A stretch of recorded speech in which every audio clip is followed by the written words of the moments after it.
How are you? Good. When were you here last time? Last year? Yes. Okay.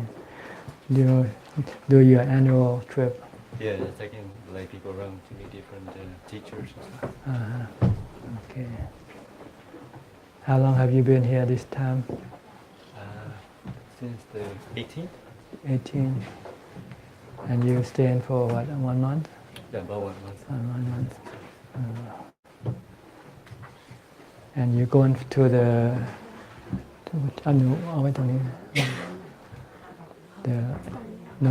celebration of Ajahn Chah's anniversary? We went after. I went after. Okay. Today we have many people from different places. We have Mechi. Where are you from? California, Hawaii. Hawaii. And where did you stay in Thailand? Where do you stay? I'm staying at Wat Yannasangwararam. Where is that? Bandung. Manbung. I see. Ajahn Suchart. Ajahn Samsak. Yes. Mahasi. You've been staying there for long? For 1 year. I ordained in Myanmar. I see. But originally from Ajahn Chah tradition. In California, I studied with Abhijato. Ajahn Sumedho. Have you gone to Ajahn Jeff's also in San Diego? Wat Metta. Very nice. Okay. I miss nature and the tradition in the Thai forest tradition. It really emphasizes the value of nature in the Mahasi tradition. I miss not having nature as my teacher. Yes. The nature surrounding is more conducive to your Dhamma development. If you're surrounded by artificial, man-made things, it's not conducive. It's more difficult. Yeah. But you just might have to look around. There are quite a few forest monasteries in Thailand. Around here, there's Ajahn Tan's, right? Have you been to Ajahn Tan? It's in Ban Bung also. Yeah, you heard. Wat Bunyawat. Very lovely. So you have to look around and find a place that you find more conducive to your practice. Yes, thank you. Also, I have a few questions, but my ride has an emergency and needs to go. So I'm wondering, is it possible to send them in somehow? Yes, there are two possibilities.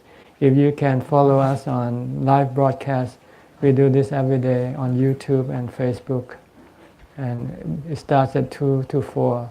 But I usually talk the first hour first. In the second hour from about 3 o'clock, I let people send in questions. If you follow, you can send in text messages. That's one way to do it. Another way is you can go to my website, prasuchart.com, and you can leave a question there. And then someone will collect these questions, and maybe once a month, she'll come up and ask these questions. So there are two possibilities. If you can follow, try to come in about sometime after 3 o'clock, and then send in the text message. And then you can wait for the answer right away.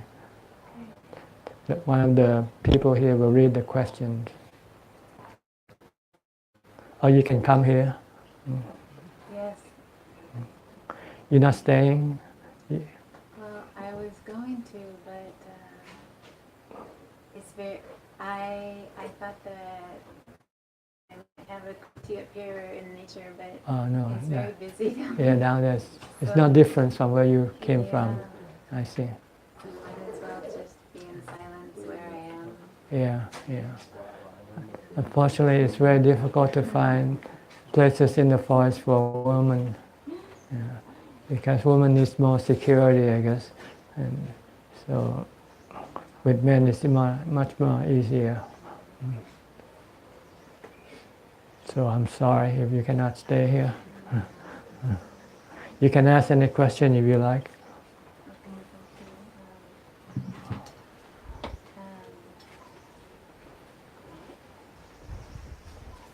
Well, I guess I have several, but maybe just one would be how to penetrate into the nature of the body, if there is something more systematic rather than, understand it with panya.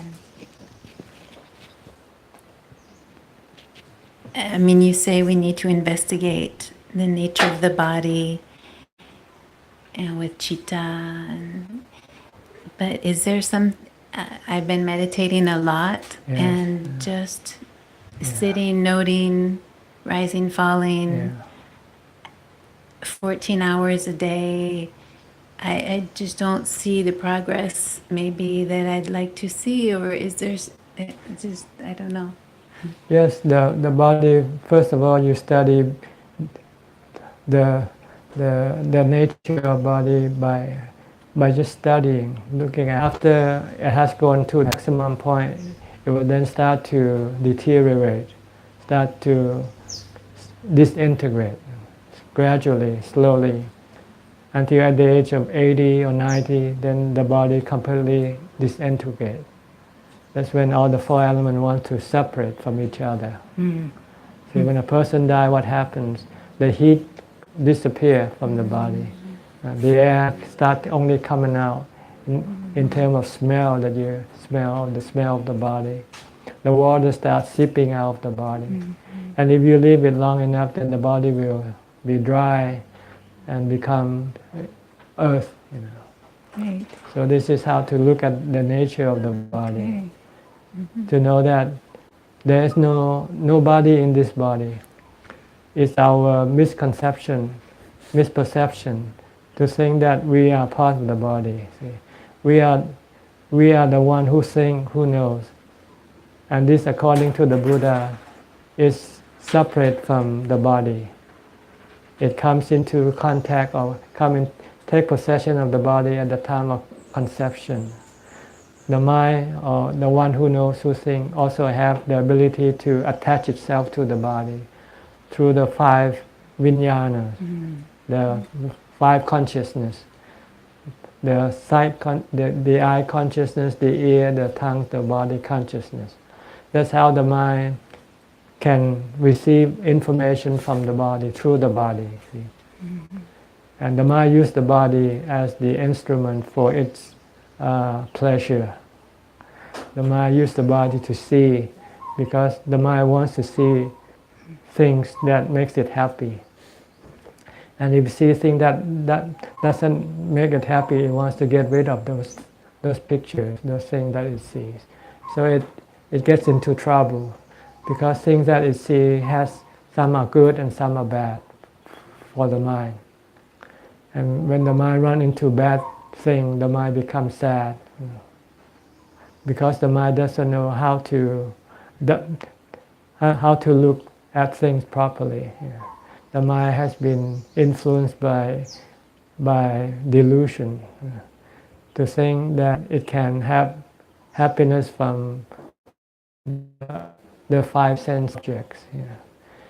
But it doesn't realize that the five sensual objects have both good and bad in them. So when it runs into the bad sensual object, it becomes unhappy. So the Buddha said, we have to study the nature of the five sensual objects to see that they are harmful to the mind, not good for the mind, as the mind used to think. Because the ignorant, the mind never studied the true nature of the five sensual objects. They are impermanent. See? They only last for a certain time, and when they disappear, it can make the mind become sad again. So let's get back to this. I've gone maybe too far away. Let's get back to the nature of the body that you want to understand. See? So you study So you make sure that you know that you are not the body. You are the one that possesses this body, use the body. You are just like a driver of an automobile. You use the automobile to take you here and there, but you're not the automobile. So whatever happens to the automobile, you should not be worried, because you're not affected by whatever happens to the automobile. See, so whatever happens to the body, it doesn't affect the mind, the one who knows, the one who uses the body. So this is the theory that you have to understand, that you are the mind, you are not the body. And if you want to be free from the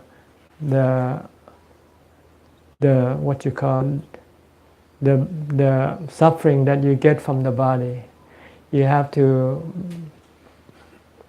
let go of the body. Look at the body as something else, like an automobile. Comparing yourself like a driver, and the body is gonna have to get old, get sick, and die. No matter what happens, you cannot do anything about this. You cannot change it. This is the nature of the body. But right now you are hurt because you don't want the body to get old, get sick, or die. Because your delusion makes you think that you're gonna die with your body. See? So this is the basic theory that you have to understand. You separate yourself, which is the mind, from the body. And one way to separate it is to meditate. And if you can meditate successfully, your mind drop into calm, drop into jhana, then the mind and the body will separate temporarily. Then you can see that the mind and the body are two distinct things. But it only happens briefly. After you come out of your jhana, the mind and the body come back together again. And then if you don't train your mind to think differently, you will start thinking the same way again. You will think that you and the body are the same again. So what you do next after you come out of jhana is to keep reminding yourself that I'm not the body is not me. I am the mind, I'm the one who knows, who thinks. I'm the one who's using this body. And if I don't want to suffer, then I must not have any attachment to this body. I must let this body be. Let it get old, get sick, and die. So you'll find out whether you can do this or not when it actually happens. When the body gets old, if you say, okay, so what? Let it get old, then it means you let go of the body.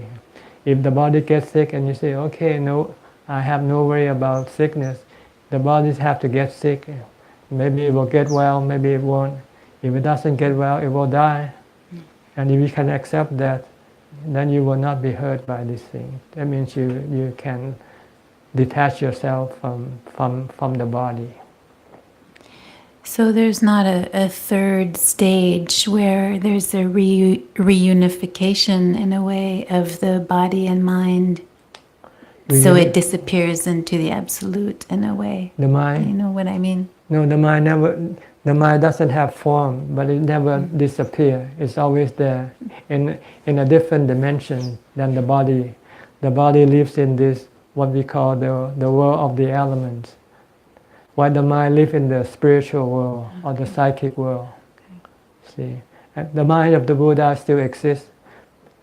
The mind of all his noble disciples, they have no contact with this physical world anymore, because they have no desire to use the body to bring it happiness. It had found a better kind of happiness, the happiness that it gets from letting go of all its desire. See, once there is no desire, then the mind becomes peaceful and happy. Yeah. It's a desire that causes the mind to be dissatisfied, hungry. So if you can get rid of desire or cravings, then this dissatisfaction and hunger will disappear from the mind. Then the mind will be fully content. So it doesn't need to have anything to make it happy. So it can never disappear. The mind is always there. Your mind, my mind, the Buddha's mind. The only difference is the Buddha's mind doesn't have any need to have the body like we do have, see. Because he has learned that having a body is more harmful than beneficial. So it's better not to have the body. And in order not to have the body, he has to stop using the body to make it happy, make him happy. Use jhana instead to make him happy. Every time if the desire comes up, then he, instead of do what the desire asks him to do, he goes into jhana instead. Right. Then eventually those desires will disappear. And when there's no desire to use the body, then you don't worry about the body. And when the body dies, you won't go after a new body anymore. No rebirth. But the mind is still there. That's the only difference between the Buddha's mind and our mind. We still have desire. So when this body dies, we still go look for a new body and restart over again. Like when you're using a phone, when your old phone breaks down, what you do? You buy a new phone, right? Because you still need it. But if you don't use the phone, then you don't have to buy a new phone. Just like that. Thank you, thank you, thank you. Beautiful answer. It's a delight to meet you. Okay. But the problem is to let go. When the test comes, that's the difficult part.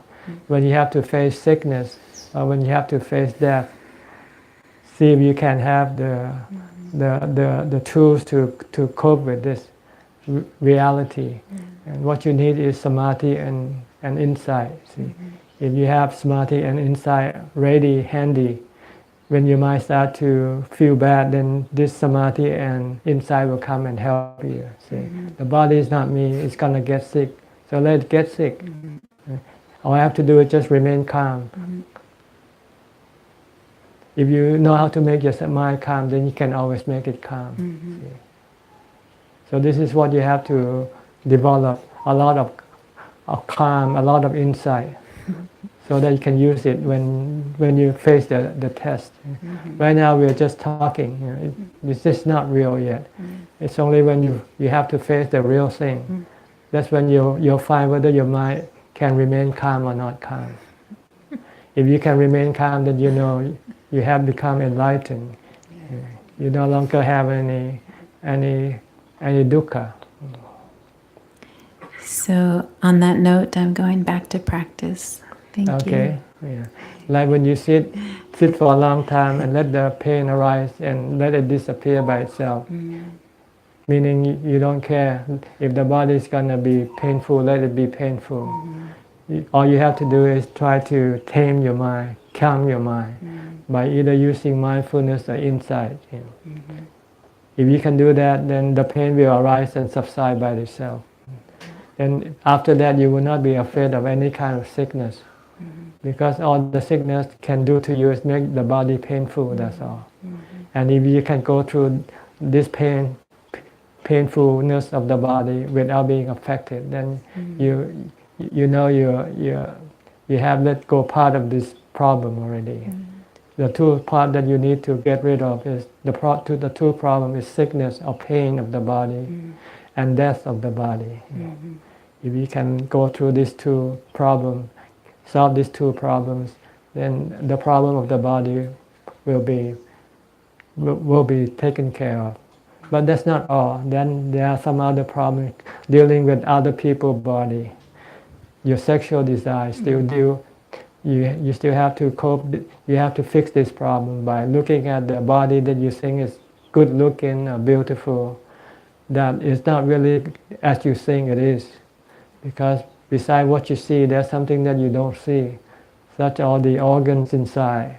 So you have to learn to look inside the body, look at the 32 parts of the body, so that you can see the body clearly.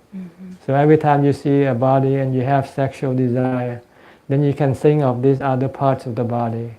Think of the heart, the lungs, the intestines, or the skeleton. If you can see this, you can stop your sexual desire.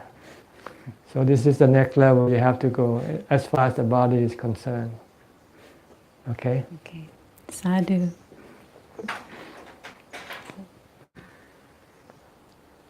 How about you or anybody else? You want to ask any question? Isa? Okay, we have a microphone for you. Not really. You want to ask anything? No?เอาไมโครโฟนเดี๋ยวไมโครโฟนจะได้เสียงดัง I have two questions. The first question is kind of brief one. When Ajahn talking about the mind, the citta, is that the same thing as the knowing, ตัวรู้ Yeah. It's the same thing, but for practitioner, we still have defilement. So the knowing is also know, acknowledge, or aware of the defilement. So this is the way how we are practicing. We know that we have a kilesa. We know that we have I know that I have a defilement. But the problem is I still cannot let go of some of them. Mm-hmm. So what should I do now? You have to get rid of them by resisting them. See? Every time your craving asks you to crave for something, you say no. Just say no, like in drugs, you know. Same thing, everything that you crave for, they are like drugs. You are addicted to them. You don't have to have them. You can live without them. See? I have no strength to fight with them. That's the problem. That's why you need mindfulness. You need sati. You have to develop strong sati, strong mindfulness. Studying anatomy of the body. The problem is when I try to think like in a Dhamma framework, just like what Ajahn was saying. But it's easier that we go away from the Dhamma framework, like we go, I'm a thinker. So I cannot stop thinking sometimes, and it's go through on and on.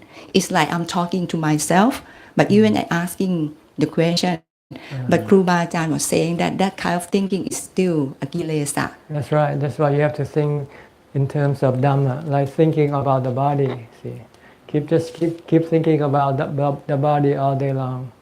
The body is not myself. The body is made up of the 32 parts, such as the hair of the head, hair of the body, the nail, the teeth, the skin.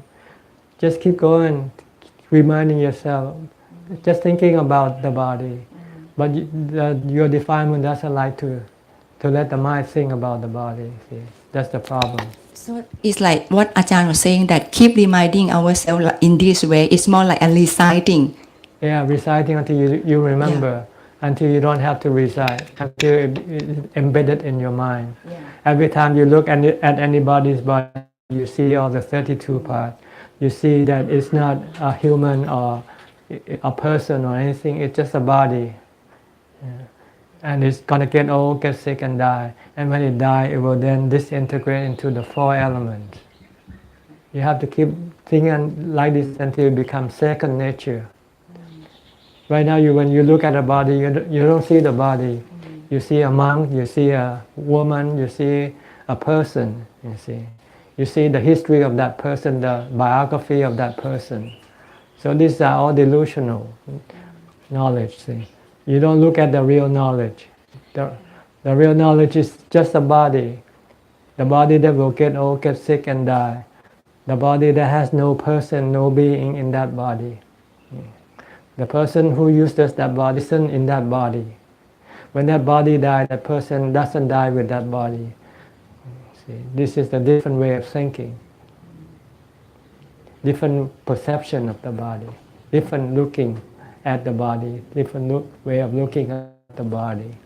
Looking at the real thing.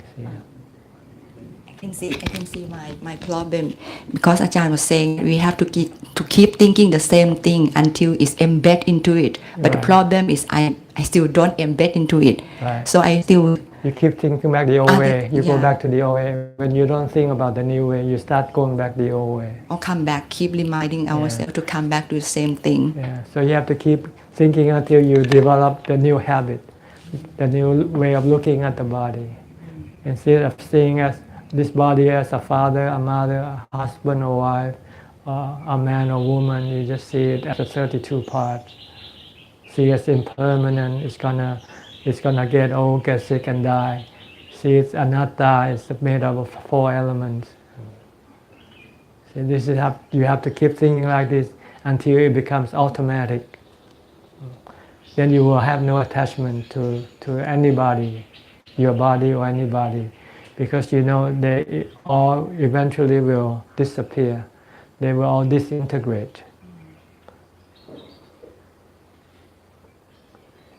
Ajahn, if you able to contemplate to be with a strong mindfulness, Yeah, you to be need. able to Yeah, because if you don't have strong mindfulness, you cannot control the mind to direct the mind to think this thing. Your mind always being pulled by your defilement. Your defilement likes to think about where to go to have fun, what to see, what to hear. But if that contemplation process is disturbing to cultivate the sati and strong mindfulness, if we keep thinking before. That's the second part. First, because you can do that contemplation, you have to develop mindfulness first. That's why samadhi comes before insight. Yeah. But people don't understand. Sometimes they get all mixed up. Yeah. Yes. But the actual process of practice, you first need to develop mindfulness to be able to stop your mind from thinking in the wrong direction. That's right. Once you can stop your mind from thinking in the wrong direction, then you can direct your mind to think in the right direction. That's right. Because Yeah. think we can analyze, we can contemplate, but Yeah. we don't have that. And you won't analyze for long. I mean, you might be able to do it for maybe a few times, and then you get sick and tired, and then you start thinking about other things again. That's just, Yeah. So you have to have strong mindfulness and samadhi, because then you will not get frustrated or get desiring for any other things. Yeah. Because when you have samadhi, your mind is happy and content. Then you can concentrate on investigating or contemplating the nature of the body. Yeah. And after you feel tired or you feel desiring for something, then you stop. Then you go back into samadhi again to strengthen your mind, strengthen your happiness, your contentment. And then after you have that, you come back out and then keep contemplating again until it becomes second nature to you. Once it becomes second nature, then you don't have to think anymore. It's like when you can recite a sutta, or you can recite a multiple table. You know, then you know, then you don't need to do it anymore. so how strong does samadhi to be able to reflect on the nature of the body? Well, you have to put it to the test. Like, if you're afraid of death, then you should take the body to some place where you think it might have to die. Like go into the jungle or go into somewhere that you're afraid to go, you know, and see if you can get rid of that fear. If you can get rid of that fear, then it means you have strong mindfulness, you have insight. You need to know that the body is not you, and you need to be able to stop your mind from attaching to the body when you have to let go of the body. See. I can't overcome the dukkha vedana, so I can't go anywhere yet. So you don't have strong enough mindfulness yet. Yeah. Not even sati, Ajahn. not continuous sati yet. Yeah. Yes? If mindfulness is not strong enough to resist a desire, should someone move away to another place to practice until it does become so? Well, if you move to a place which you can make it possible, then you should move. You know. But if you move and it's still the same, then moving isn't the problem. The problem is not being able to concentrate on developing your mindfulness. Yeah. So sometimes you are being deceived by your desire.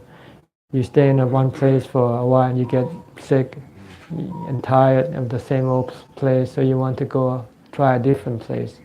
If that's the reason, then it won't change, because the problem is your ability to develop mindfulness. Yeah.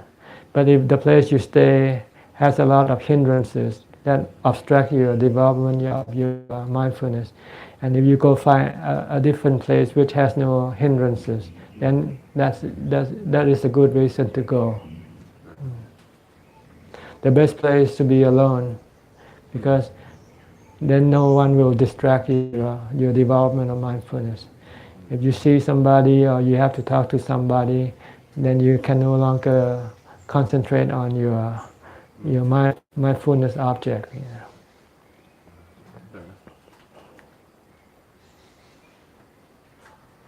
How about you? Nothing? I was wondering, what is the value of kind of faith-based practice?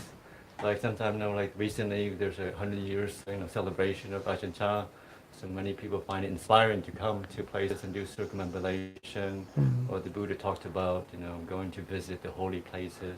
What is? These are catalysts. Have you studied chemical reaction in chemistry? Yeah, I've heard of it. Yes. Sometimes you need a catalyst to start some reactions. So these events are like catalysts that will sort of light up the fire in people's mind to start practicing, or to pay attention to Dhamma. That's why we have Visakha Bhucha Day. See, when Visakha Bhucha Day, then people stop their other activities and go to the temple. So we need this thing as a catalyst to start up the fire inside, so that they can start practicing Dhamma. But it's only a catalyst, and it's only briefly. That's all. And after a while, then if the fire doesn't start, then it doesn't help. But it's good for somebody who needs something like this to kickstart their practice, or their interest in the Dhamma. Like people go to the 4 places in India, and after they go, it somehow generates this desire to follow the teaching of the Buddha, because they are convinced that the Buddha actually exists, and his teaching must be good then. So then it might sort of generate the interest to study the teaching and to practice following his teaching. So these events are like that, and like when you go to this 100-year anniversary, then there will be many monks, many teachers go on at the same time. So it's a good chance for you to maybe run into some enlightened monk that you might not be able to do so during ordinary time. So these are the reason for this event, really. But some people don't understand why, they just go. And they didn't get anything because they didn't know what they go for anyway.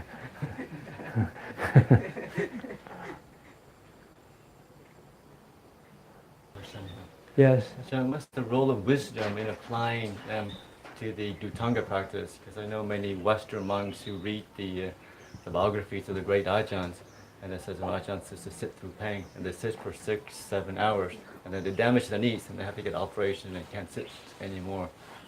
What do you say to people when should they apply to the investigation of dukkha vedana or practicing? Well, you do these practices not all the time. You set a certain period of time and do it. You don't do it every day. You might have to develop your mindfulness first, until you think you have strong enough mindfulness to be able to resist the pain.